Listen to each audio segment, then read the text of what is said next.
Okay, so have you ever scrolled through social media and just felt kind of crappy about Oh, yourself? yeah, totally. Like, Yeah. it's so easy to get caught up in those comparisons, you Yes, know? definitely. And that's exactly why I think this deep dive is so important.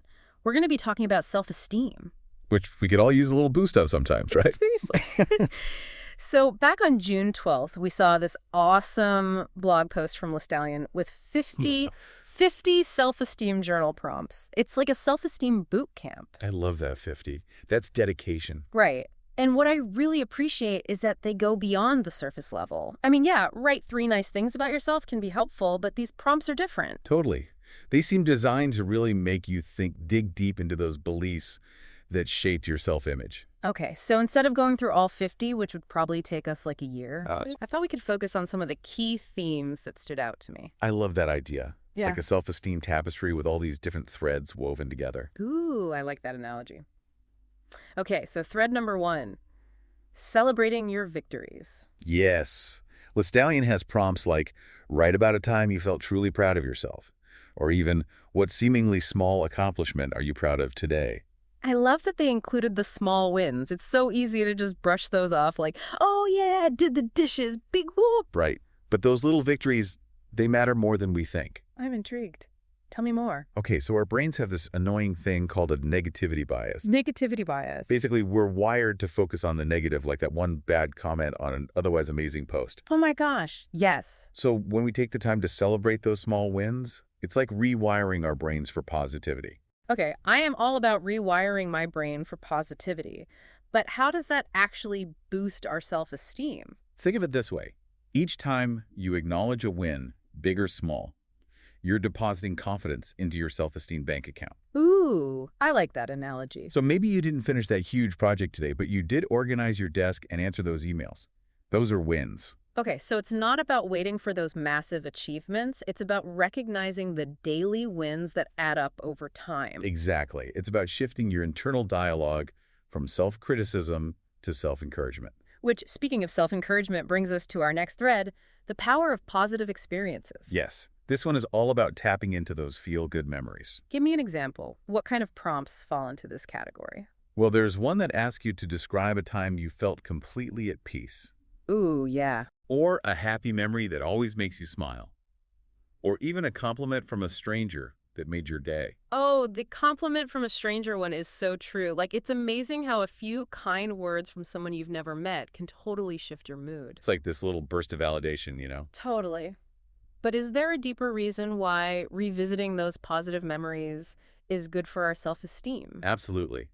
Our memories aren't just static files in our minds. Okay, this is where it gets interesting. Each time we recall a positive experience, we actually strengthen the neural pathways associated with those positive emotions. So it's not just wallowing in nostalgia, it's actually rewiring our brains again. Exactly. You're training your brain to access those positive emotions more easily, which can have a ripple effect on your overall well-being. Okay, I am so here for this positivity boot camp.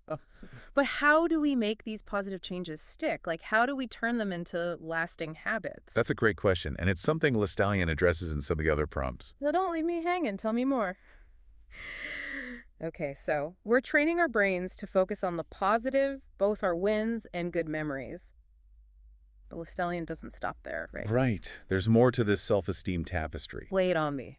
This next thread is about recognizing our impact on the world around us, Ooh, I like that. like how our actions affect others and how realizing that can boost our self-worth. I remember a prompt about that, something like, think about how your talents have helped someone. How did it make you feel? Yes.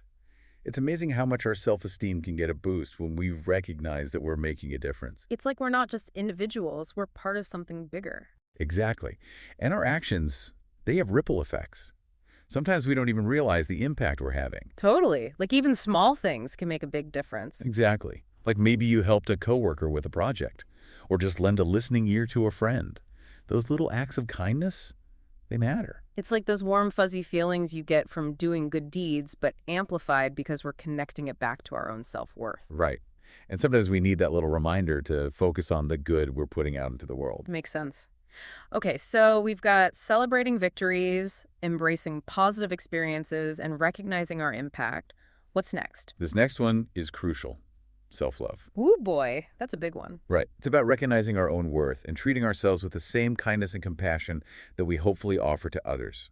I'll be honest, this is the one I struggle with the most. Like sometimes being kind to myself feels way harder than being kind to others. You're definitely not alone in that. Yeah. It's so easy to be our own worst critics, right? Seriously. So how do we even begin to shift that inner dialogue? Well, that's where Lestallion's prompts come in handy. Give me an example. What kind of prompts are we talking about here? There's one that asks, what are 3 things you genuinely like about your personality? Ooh, I like that one. Yeah. It makes you stop and actually appreciate your good qualities. Exactly. Or there's another one that says, imagine your best friend is feeling down. Wow. What would you say to them? Now say those same things to yourself. Oh, wow. Yeah, we're often way harder on ourselves than we would ever be on someone we care about. Exactly. So it's about bridging that gap and extending that same compassion inward. And that's what self-love is all about. It's like giving ourselves permission to be imperfect, to mess up and still be worthy of love and respect. Exactly. And that's a powerful message to embrace. So where do we go from here? What's the final thread in this tapestry of self-esteem? Okay, so we've got celebrating our wins, those positive experiences, and recognizing our impact. Oh, and of course, showering ourselves with self-love. Where do we go from here? Well, this is where things get really exciting. This last thread is all about future you. Future you, I like the sound of that. Right. Lestallion has a bunch of prompts in this section about setting goals, envisioning your future self, really connecting with your aspirations. Ooh, yeah. There was one prompt about that. Like, if you could achieve anything, no limitations, what would your future self be most proud of? I love that one. It's so powerful because it forces you to think big picture. It reminds you that you're not defined by your current limitations. It's like that saying, shoot for the moon. Even if you miss, you'll land among the stars. Exactly. And in this case, we're shooting for a future version of ourselves that embodies all the amazing qualities we've been nurturing through these other prompts. So we're not just daydreaming about this ideal future self, we're actually taking steps to become that person. Yes.